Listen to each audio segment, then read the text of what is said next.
Ain't no stopping this podcast from dropping.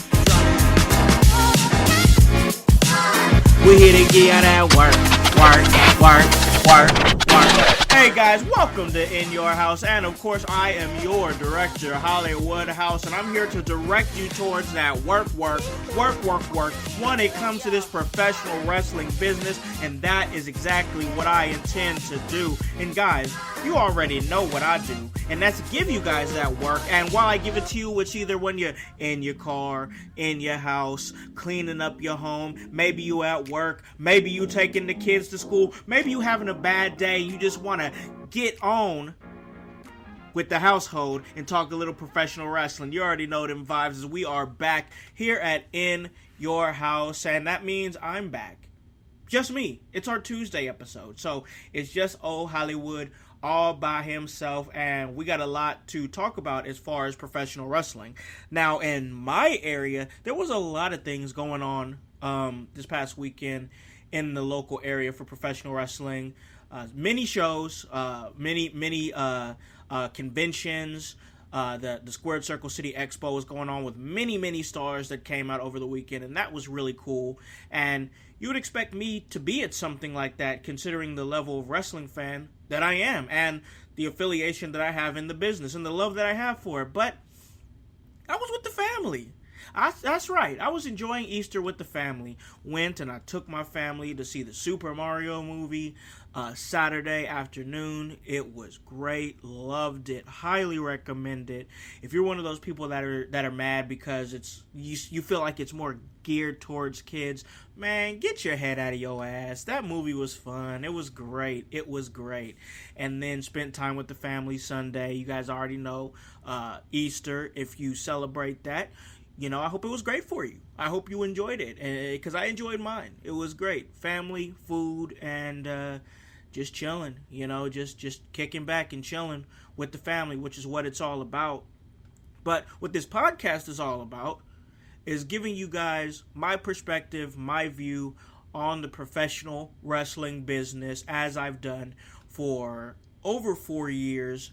And you guys have vibed with it. All you guys out there in the household across many different states, many different countries. I appreciate y'all tapping in, and that's what keeps me going and keeps me moving, keeps me grooving, is to know that you guys are coming here, sitting in, and giving your time. Okay, I wanna really make that relevant here in this in what I'm talking about right now. You guys are giving your time. There's a lot of different things that you can give to people, but time is something that you can't get back, and I appreciate that you guys are letting me in your ear and respecting my perspective on professional wrestling enough to come back every single episode, once again across different states and different countries. So there is a lot to talk about, a lot of things that's happened over the weekend. And on this episode, I'm going to talk a little bit Monday Night Raw, and many different things. But on this half of the episode, I'm going to talk just some general news, just the current news of what's going on in the professional wrestling business. If you guys watched Monday Night Raw, if you guys have followed the dirt sheets and Twitter and all over the internet, there was some travel issues for a lot of the talent there at Monday Night Raw. Not everybody was available there on hand for Monday Night Raw because of travel issues, and that stinks. You hate to hear it, but these things happen, you know. I mean, if everybody was fine and safe, that's great, but you know, travel issues are going to happen. And what happened was they had to do a lot of rewrites and for the show. They had to do a lot of rewrites for the show, and these things are going to happen. So when I talk about Monday Night Raw, it's going to come from a perspective of, I understand that. I understand there were travel issues. I understand that many rewrites had to be made. I'll give you my opinion on it, but I'm going to go easy on them because of the situation, you know? I can understand. You know, I can understand not having everybody ready. So from what I understand, Vince McMahon was not there, which is something that we talked about on past episodes. If Vince McMahon was going to continue to be there, so to my recollection, he was not there for SmackDown. Also, rumor has it he was not there for Monday Night Raw, which means he will not be involved in the day-to-day process. And once again, I'll talk about that when I talk about Monday Night Raw. Staying with the WWE, one thing I really want to talk about that jumped off to me when I saw it is Logan Paul. Logan Paul, he is re-signing with the WWE, and I don't see why not. I mean, this should really not shock anybody, in my personal opinion, as things have kind of jumped off for both sides. I mean, he's doing great as a professional wrestler in terms of his in-ring ability. Like I said, there's still some things cadence-wise as far as, his know-how of knowing when to talk and knowing when not to talk. That's something I've talked about on past episodes. I'm not going to run that into the ground. But for the most part, he's been fantastic in ring. I mean, fantastic. So it makes sense. It seems like the partnership is working out for Logan Paul. It seems like it's working out for the WWE. And why wouldn't it? I mean, the athlete that he is, the attention that he generates, I really, really, really don't see the issue in terms of him re-signing, him coming back. I didn't think there would be any real bad back and forth. I think that we were going to get exactly what we saw, and that's both sides come to an agreement fairly quickly, and that's what we saw with Logan Paul. We'll probably see him still doing the limited dates around those bigger events. I definitely don't intend to see him every Monday Night Raw or SmackDown. I just don't think that with his level of celebrity, yes, I know y'all don't like him, okay? Y'all don't like him. A lot of y'all do not like him. I get that. But he do got a status. There's no denying that. And with that status comes the luxury of having that limited schedule, which I think that we'll continue to see with him. And we'll see him at bigger events, maybe Saudi Arabian events, maybe SummerSlam in Detroit, Survivor Series, maybe Money in the Bank. That'd be cool. I'd like to see him in a Money in the Bank briefcase match. Or Money in the Bank ladder match. I know he's already had a shot at Roman for the WWE Universal Undisputed, such a long damn name, WWE Undisputed Universal Championship. He already had a shot in Saudi Arabia, but why not just put him in there? I would like to see what Logan Paul can do in a Money in the Bank ladder match. That'd be cool to me. I mean, the athletic ability that he has, put him in there with, depending on how, I mean, it could be 7 other guys, could be 6 or 5 other guys. It's kind of varied over the years, if I remember correctly. Sometimes it's 8, sometimes it's 6. It's different numbers.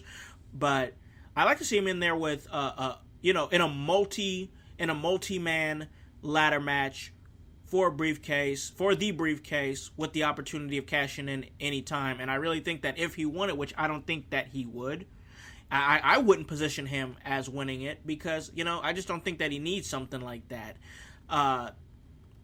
If he did, he would definitely be obnoxious with it, though. So that's one thing I could say, is that if he did win it, he'd be super obnoxious. But, yeah, getting back to the main conversation here, Logan Paul re-signs the contract, and, yeah, all is right in the world of WWE and Logan Paul, and he's going to continue to advertise Prime and continue to talk during Seth Rollins' entrance and get on my nerves. But other than that, he's going to entertain me with great in-ring ability that I wouldn't expect somebody with his short amount of training to have. It seems like, he just picked up on it really quick. And I think with some people, that's just how it is. It's all about learning. And if you pick up on it quick, I guess you don't need to train as much as somebody who isn't getting it as fast. You should definitely continue to train, which I'm sure he is. But, he's getting it. That's the point. He's understanding what he needs to do in ring. I think somebody still needs to get in his ear as far as being a sports entertainer. But that's all going to come with time. Guy's still young. He's got everything going for him right now in terms of WWE and his life in general.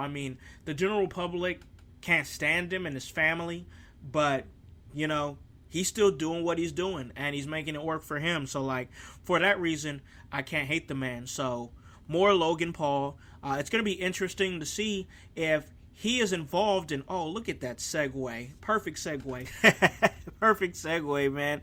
It'll be interesting to see if he's going to be involved in the upcoming WWE draft, which we heard about that on Friday Night SmackDown, that the draft is returning. Triple H came and made that announcement, and he said that this is going to change the game. We'll see if that happens, but it's going to be interesting to see how they do the draft this year. It's always interesting to see. I know it seems like that it's their reset and their cop-out to kind of reset things, because some things do need reset. I mean, you can't keep riding the same storylines for a super long time because, like, they go stale. But it will be interesting to see how they present this WWE draft. They've presented it in a lot of different ways over the years, and it seems like they're really wanting to put their flag in the ground with this WWE draft and make us feel like it is going to really truly shake things up, and it's going to be interesting. I think that even if you feel like the draft is some sort of cop out in a way, it's still.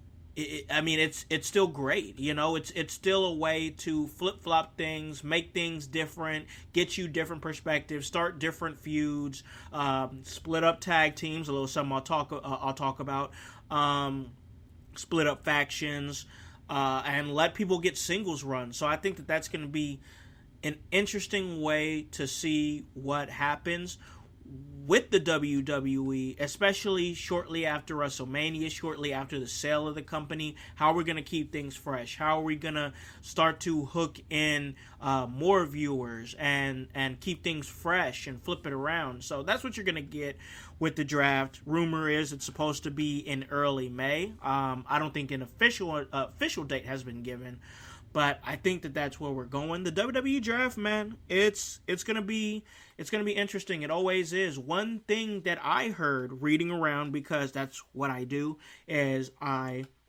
see news and then I like to, gauge the reaction of the fans that are commenting on the news. But this one here was a little interesting, is that rumors going around that Angelo Dawkins and Montez Ford have been informed that they'll be splitting up per the WWE draft, the brand split that's happening. And this is going to be interesting because we have seen flashes of Angelo Dawkins and Montez Ford doing their own thing. Montez Ford was a part of the Elimination Chamber this past year and had a really great showing. So there's that. You could definitely do that. You could even put Ford and Bianca Belair on the same show and give them maybe like a power couple type gimmick. That'd be interesting to see from those two. So you could see where that goes. And a lot of people will say that they fear for Angelo Dawkins. They're worried that he's going to be the Jannetty. They're concerned that they like Montez Ford so much, which has been rumored that Montez Ford has become quite the favorite of WWE management, that we're going to see Dawkins get left behind and become the Jannetty. What I've noticed, though, with Angelo Dawkins is that he has really gotten himself in shape. He has transformed his body, and he's having great singles matches, I've noticed. And even at WrestleMania, when he was involved in the showcase match, in that 4-team showcase match, the way he plowed through Braun Strowman, when Braun Strowman was at full speed and Dawkins just stopped him dead in his tracks. Like, come on, man. This guy is gearing towards a singles run. He's preparing himself for that. Instead of resting on his laurels, he's getting prepared to be able to make that run on his own and be respected and maybe even get himself a push, maybe even be a future U.S. or Intercontinental Champion, instead of just being the guy that's left in catering because they're pushing their favorite, which is Montez Ford. I do think Montez Ford I think he does have a higher ceiling. I mean, in terms of being a face of your brand, I think he has a higher ceiling. I mean, he's got a great look. He's just a character, complete character, and has a lot of great charisma, and he does put on great matches. Angelo Dawkins does the same thing, but if I were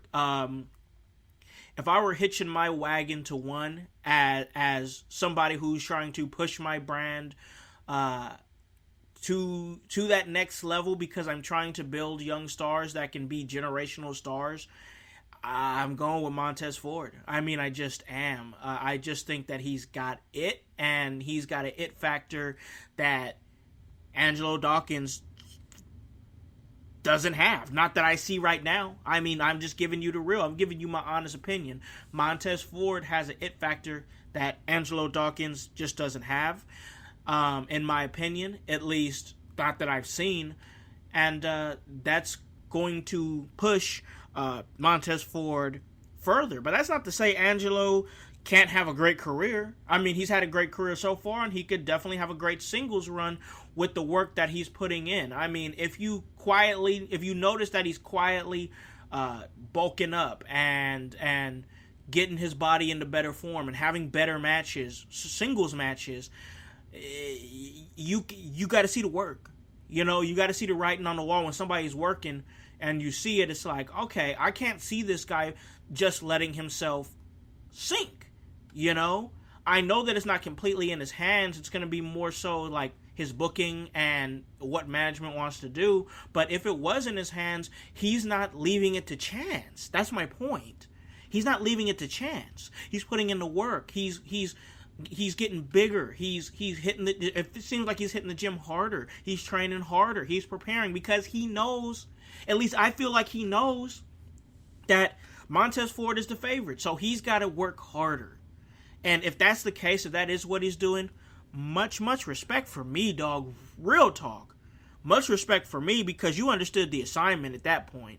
You know, so mad respect for that. Mad respect for that if that's what we're seeing from Angelo Dawkins. And I don't think that he's just going to fall flat on his face if the Street Profits get split up in this draft. I just don't. But the draft, this is what the draft was made for, y'all.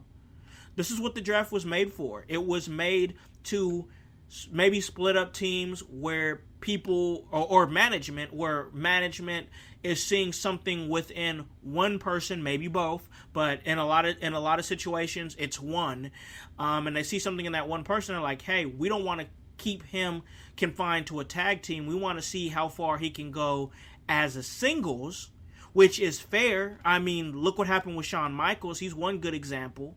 You know, and he took off. He became the Heartbreak Kid, the Shawn Michaels that we see today, or well, not today, but in that yesteryear. You know, he has built that legacy for himself, and that came because he left the tag team and, you know, betted on himself and was ready to get, you know, skyrocketed into that next level, that into the stratosphere. So this is what we could be seeing here, but I think this could potentially be a case where both guys hold their own, you know. So I think we've been testing the waters with that for a while with those two, and now we're going to see it. And once again, like I said, this is what the draft was made for. It's going to shake things up. We're definitely going to cover it more in depth here, myself and Hypocrisy Jones. He'll be returning for the Thursday episode. But we're definitely going to cover that closer to the time of the draft, and it's going to be very interesting to see how things play out. So, we got the draft that is coming up. It's going to be great. We're definitely going to be talking about what's going down in terms of the draft, in the terms of Backlash. I mean, there's a lot of stuff to talk about. There's always something to talk about with pro wrestling. We'll definitely talk more about Sonata, who won the IWGP Championship. That's a big deal. I mean, that's really big. I didn't get a chance to watch it live, and I don't get a chance to cover New Japan as much as I would like to, just because I don't get a chance to watch it, and I don't want to give like super strong opinions on a product that I don't watch religiously. I mean, this is great for Sonata winning the IWGP Championship. I mean, I'll say this, because I don't cover New Japan Pro Wrestling like that. For that reason, I 100% was not expecting to wake up and hear that Sonata has won the IWGP Championship. I mean, that it shocked me. Once again, as somebody who does not watch or cover it on a regular basis, I still had to double take it my phone. I was like, what? Really? He beat Okada for it. So, like, that's definitely a match I would like to go back and check out, because, once again, I had to double take it that when I first saw it that morning after when that happened, because I was like, what? That's big. I mean, as far as I know, I don't think Sonata had ever won the IWGP title before, and Okada is obviously, like, one of their top stars. I mean, so he beat one of their top guys for the top title. So definitely congrats to him, and I wish that I could cover it a little bit more, but I have to go back and watch that and check that out. But that's great. That's cool, man. Like, I think that was something I didn't expect to happen, for sure. Let me know if you guys out there who watch New Japan Pro Wrestling a lot expected it to happen. Were you surprised? I definitely want to hear your guys' thoughts on it. So hit me if you feel that if you feel compelled to, let me know. But guys, what we're gonna do now, right about now, is we're gonna take a break. We are gonna pay some bills, and when we come back, I'm going to talk Monday Night Raw. Hey guys, it's your boy the Director, Howse of In Your House, and I'm here to let you know about a small business that produces beard products and also supports small stage, independent professional wrestling stars. It's called Ring Master Beard Company. Try one of their several scents, beard oils, balms, or mustache wax, and keep your beard looking and feeling sweet. Purchase your favorite wrestlers or personalities' personalized scent, and they receive a portion of each sale. And with that being said, don't forget to pick up a bottle of the Director in Alakan House Special. Your boy, a blend of eucalyptus, mint, and tea tree oil. Have your beard feeling fresh, have your beard feeling smooth, just like your boy, the Director. Follow Ringmaster Beard Company on Twitter and Instagram at Ringmaster Beard, or on their Facebook page, and that is Ringmaster Beard Company. Check it out. Get your beard cream. Hit your beard with that. Because sometimes being a master in the ring means mastering your beard.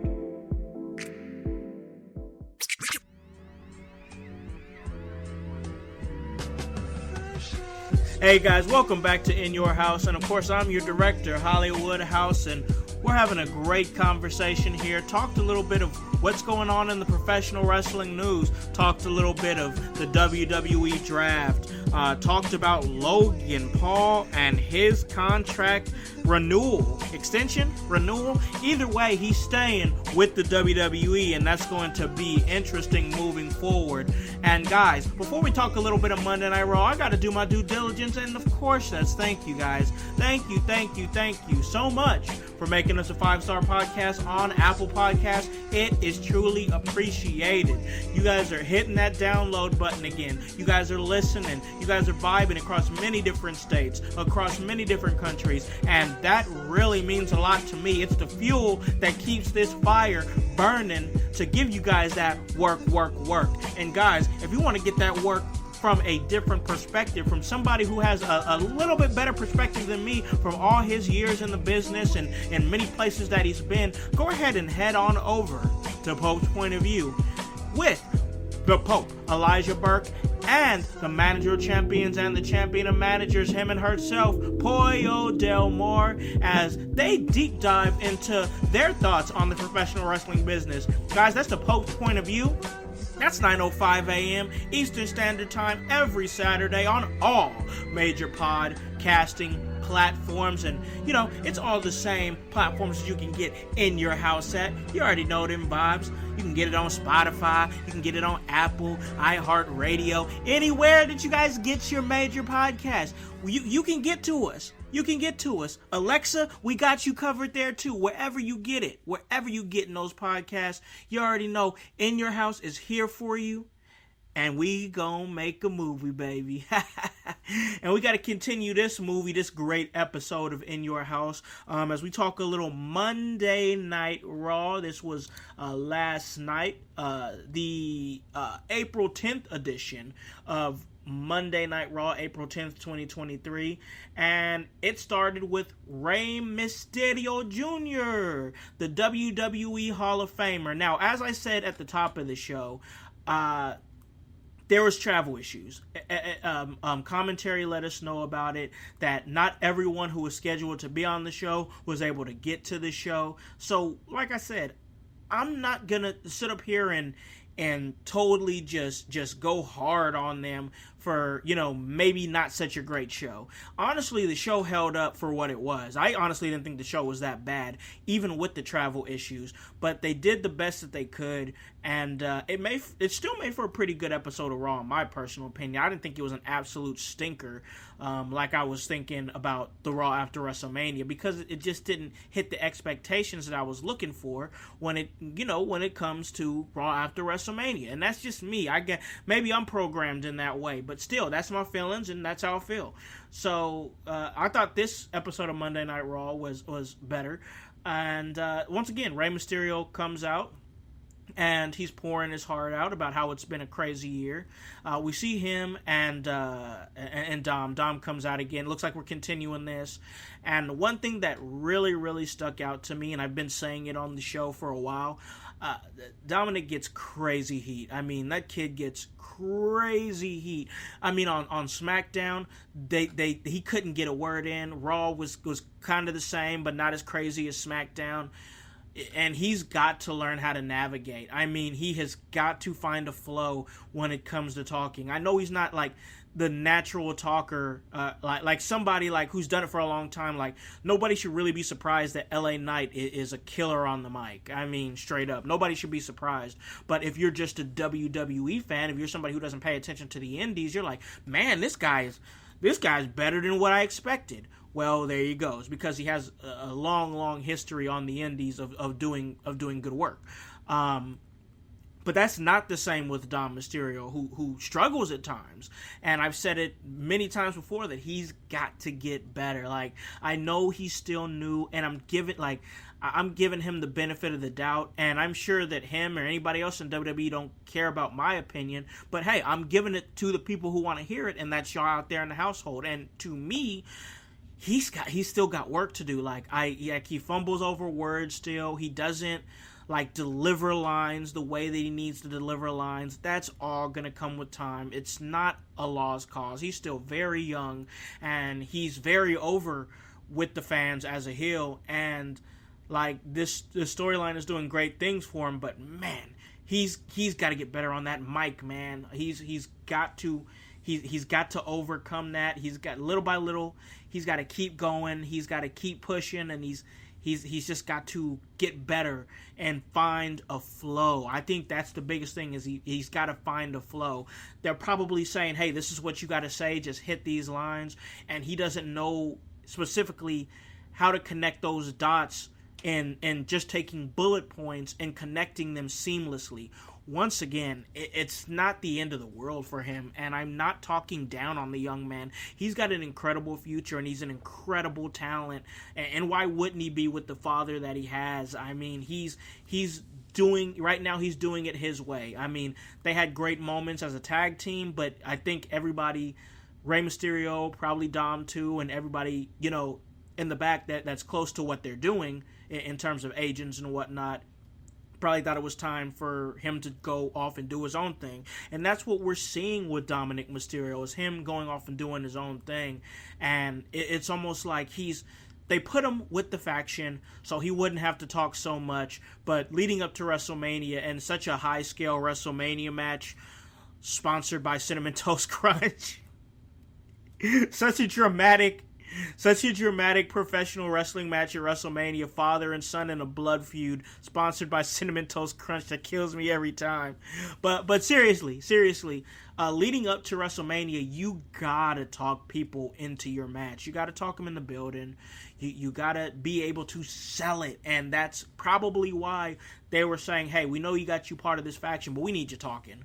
You gotta have dialogue back and forth with your dad to help sell this feud, and they're still going, they're still doing it. He's still fumbling over words. It's just it's got to be better.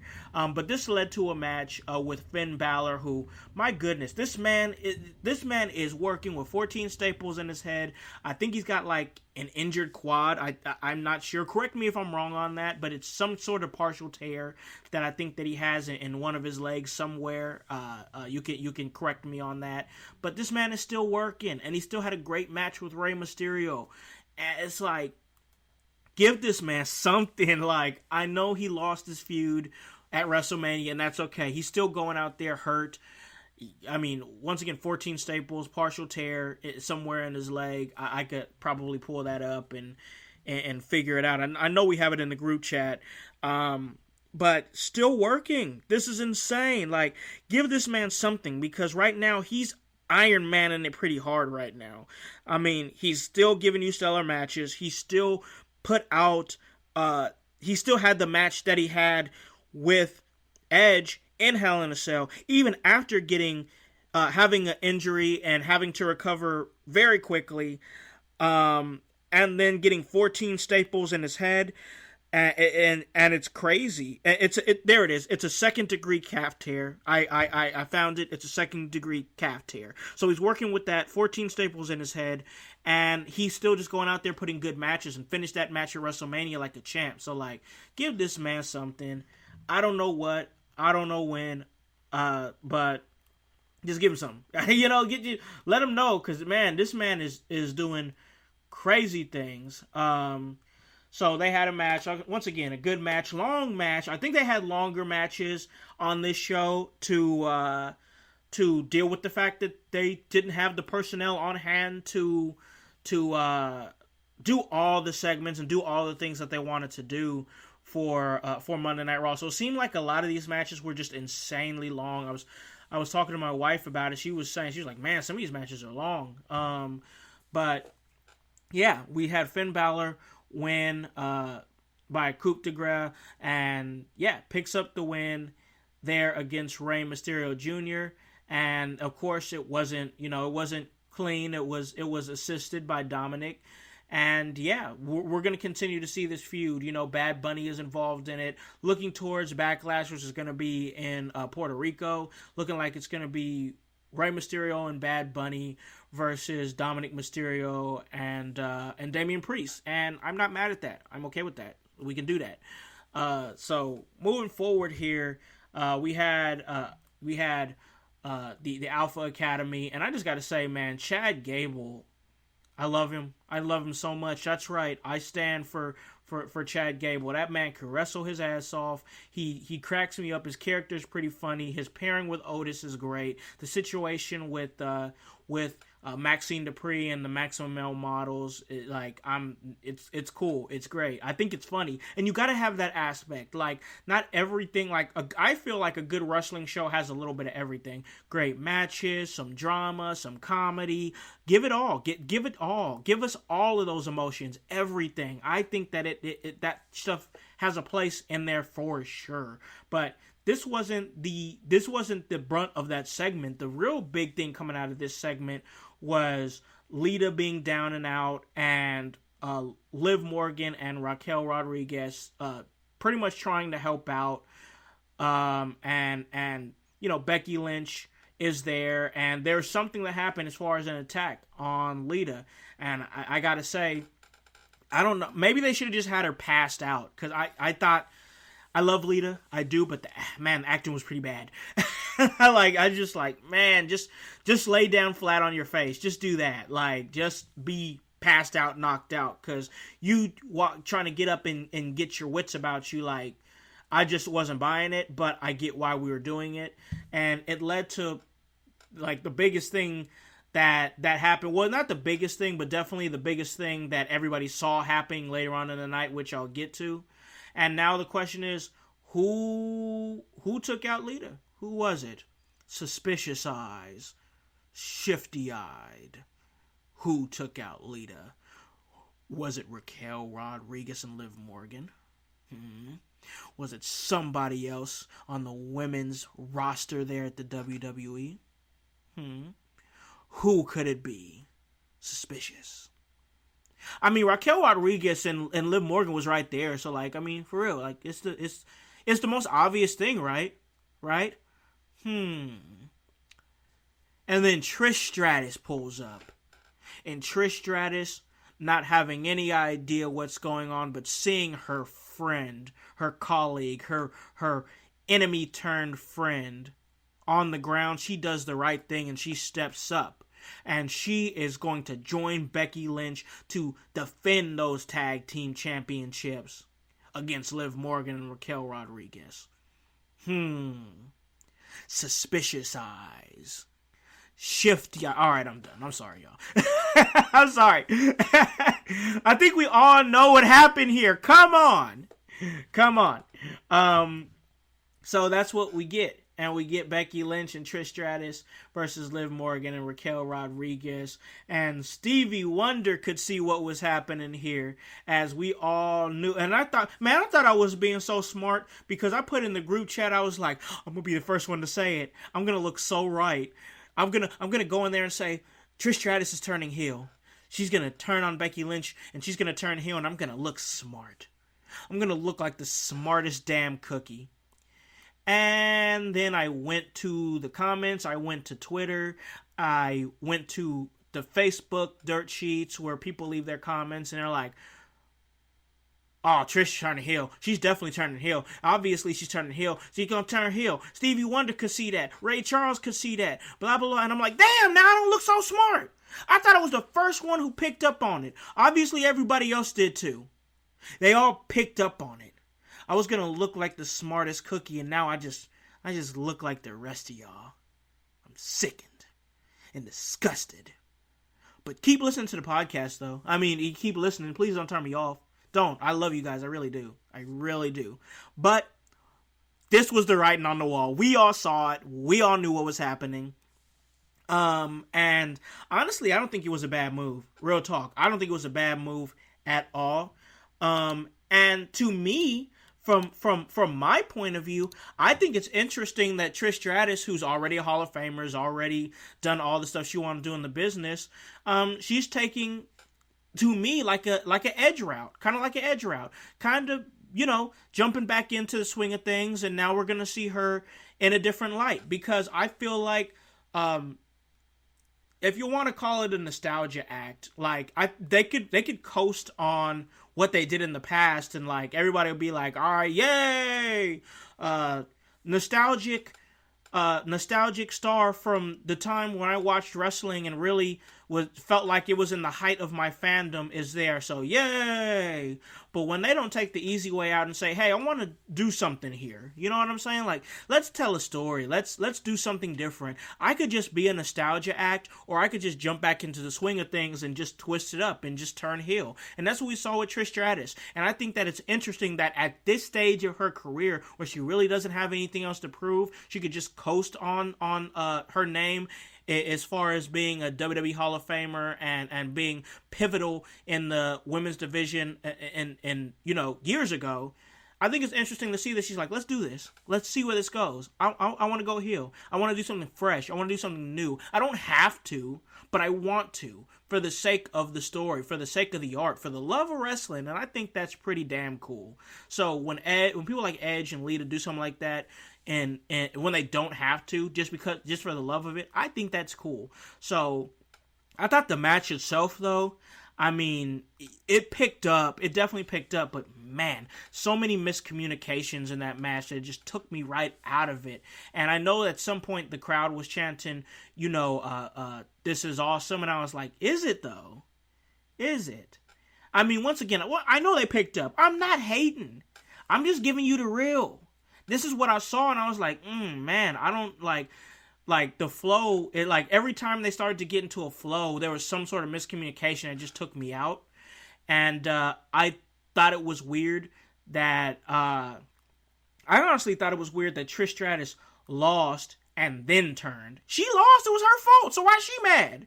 She got rolled up, so what's she mad about? I think it would have the better situation would have been maybe it's a hot tag situation or about to be a hot tag situation. You got Becky dragging herself to the corner, slowly but surely dragging herself to the corner. Same thing happening with either Raquel or Liv to get in the corner. And she's dragging, she's going for the tag, and Trish drops off. And then you have that moment of realization that, oh, this is happening.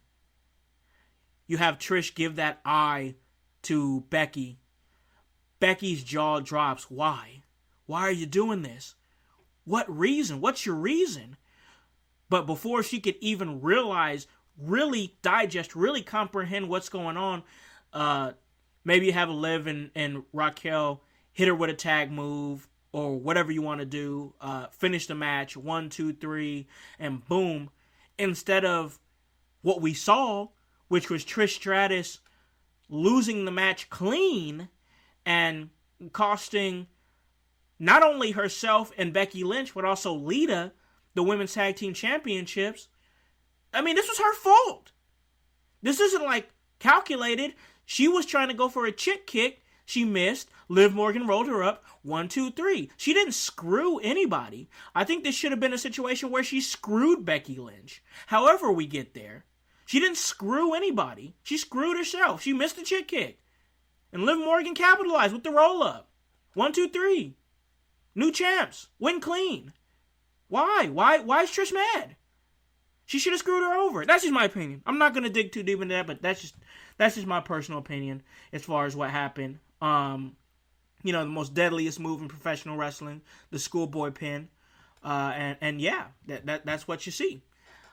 We saw more women's action as well, as we saw Dakota Kai and Io Sky come out with Bayley. Bayley's back. We're happy to see Bayley back. There was speculation that there was some issues, but it seems like that was more storyline based.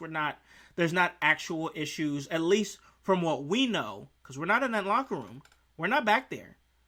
But everything, we can only go off what they report, and everything seems to be copacetic for the moment. So yeah, Bayley was there, and we saw her in a segment. We also saw her later on in the night where Io Sky went up against Michin Mia Yim. Michin Mia Yim. Is he Michin, or is she Mia Yim, or is she Michin Mia Yim? It feels like it changes a lot. But Io Sky and Mia Yim also went up against Piper Niven, and this was a triple threat match, the number one contendership of the women's championship. Listen, this was great. Like, this was, in terms of what we're getting, in terms of 3 fresh names getting an opportunity to fight for the championship, that's cool, because that's what we should be doing, building up new people to go and fight Bianca Belair. She can't hold that title forever. You still got Bayley there on the roster, but, let's build up some other names. I think that's what we're seeing, and that's what we saw, because we did see one of those fresh names win. Obviously, they're part of the match, but we saw Io Sky win with the diving moonsault on Mia Yim, and she's now the new number one contender for the WWE Raw's Women's Championship. Now, I know that there was a tiny bit of a whisper of breaking up Damage Control. Is this what brings the crack in? Is Bayley going to be upset that she didn't get a number one contenders match? That she didn't get an opportunity? Makes you think. Is Dakota Kai going to feel some type of way? Makes you think. How much of a well-oiled machine is Damage Control when you put in this type of scenario? Makes you think. Also, there's the chance of these 3 being broken up through the draft. So maybe we start early. When's she getting this title shot? I don't know what they said. I'm not for sure. But all I know is that down the line, Io Sky is going to get a shot at the WWE Raw Women's Championship against champion Bianca Belair, and that should be a pretty good match. I don't know if it's a match I see Io Sky winning, but it's definitely going to be a good match to see. We got a night of pretty decent matches, pretty great matches for the most part, as we had Bobby Lashley go up against Bronson Reed. Man, This match was big meaty men slapping meat. That's what they was doing. It was a fight. It was cool. I like seeing Bronson Reed in that light. I like seeing him go up against somebody like Bobby Lashley. I also like the fact that Bobby Lashley could not fully get that hurt lock on Bronson Reed. They're making Bronson Reed look good. At least I felt like they made him look good last night. And he didn't even lose the match. They both got counted out. And then they kept fighting. I was like, let him fight. Let him fight. This is what you get. This is what you need with two big dudes like this. I thought that was great, honestly. You get the refs coming out to break them apart. Then you have the breakup where it's like the refs are holding Bobby back. Then Bobby breaks through and gets back to Bronson, and it's just like a struggle. I feel like we're seeing a lot of those in the last few months. I mean, it just feels like I've seen a lot of them, but I don't get mad at seeing them. I really don't. And I think that it's a good thing to do with Bronson Reed, and I think it's a good thing to do with Bobby Lashley. Let them just keep fighting each other. Let them have a big feud with each other. Maybe ended at Backlash. What's after Backlash? I don't know. But maybe give them a match at Backlash. Maybe we're building a feud. This is what we're doing. A big meaty men feud between these two. Hey, I'm not mad at it in the slightest bit. Once again, I thought considering what they had on hand, this was a pretty good episode of Monday Night Raw. We had Paul Heyman on the show, cutting great promos, as he does. We had Cody Rhodes on the show, cutting great promos, as he does. And I just thought that it's telling of what they're doing with Cody Rhodes. Cody is really out there trying to earn his spot. He basically said that he needs to earn it. He basically said he is it. He has earned it. That's what he does. I mean, this is Cody Rhodes we're talking about here. Everything that he has done with the Indies, with helping build AEW, with the work that he's done with Ring of Honor, the work that he's done with New Japan. I mean, he really went out there and he made a name for himself. So, yeah, he has no problem going out and earning it, and he's definitely going to be earning it because he's got a big obstacle to go through with Brock Lesnar. And he basically was saying, yeah, I am afraid of Brock Lesnar, but that's not going to stop me from fighting him. He wants to fight Brock Lesnar, and he challenged him to a match at WrestleMania Backlash. Is this doggone show Backlash or is it WrestleMania Backlash? I don't know. But he basically talked about how, Brock victimizes people. Victimized John Cena, victimized Randy Couture, victimized The Undertaker and his streak. And he's basically saying that for the first time ever, when Brock Lesnar looks in the mirror, he's going to see a victim. So, I thought that was a pretty good promo. I mean, if you're trying to sell me on a Brock Lesnar and Cody Rhodes match, I mean, he did the very best that he could. I mean, it would be great to see him pick up that win. And I don't think at this stage in Brock Lesnar's career that he would be mad at giving it to him. I don't know that. I mean, if he's going out there working with them, he can't hate him. He can't dislike him. And I feel like Brock's got to like you a little bit to lay down for you. So if he does like him, I can see that happening. And it'll be a great big win and big momentum for Cody leading up to trying to get a rematch, to try to continue this journey to get back to the title picture against Roman Reigns. So, yeah, I want to see that match. I think he did a good job of selling it. We had the Usos there as they had a match with the Alpha Academy. And you had the Usos winning with the 1D on Chad Gable. I thought that was a good tag team match. We're seeing the Usos back together. Seems to be no tension or anything like that. And we see the main event here. Kevin Owens and Solo Sikoa, who it was supposed to be Sami Zayn and Solo Sikoa, but traveling issues. So, that is what it is. You have Solo Sikoa. He's out there with his brothers, the Usos, and Kevin Owens is there by himself. No Sami Zayn, no Riddle, who recently returned. You had Solo Sikoa win the match with the Samoan Spike, but we just talked about Sami Zayn and Matt Riddle, and there was they were ganging up on them being the Usos and and Solo Sikoa, the Bloodline. They were ganging up on Kevin Owens, and you know that numbers game. But Sami Zayn and Matt Riddle actually do arrive. They make the save. And you know, they brawl with the Usos, and the Usos and Sikoa got to stand down and retreat. And the great thing about this is that Sami Zayn and Matt Riddle literally got there that hour. Like, that hour, they were like, okay, we're here, let's do something. And I just love that energy, man. Like, they're like, I'm here, I still want to do something, I still want to work, I still want to do, and that's exactly what we got. That's workhorse energy, bro. When you're like, okay, I just got here, you guys know the situation, flights and delays and stuff like that, but I'm here, let's do something, let's make it work. I think that's great. Workhorse energy, bro. Workhorse energy. Once again, I thought this was a pretty good Monday Night Raw. I had to speed it up a little bit because I gotta finish up here. Got the rest of my day to look ahead to, so I gotta speed this up here. But I thought this was a great episode. I really think this was a great episode. Talking some Monday Night Raw, talking a little bit of news. I hope you guys liked it because I enjoyed giving it to you.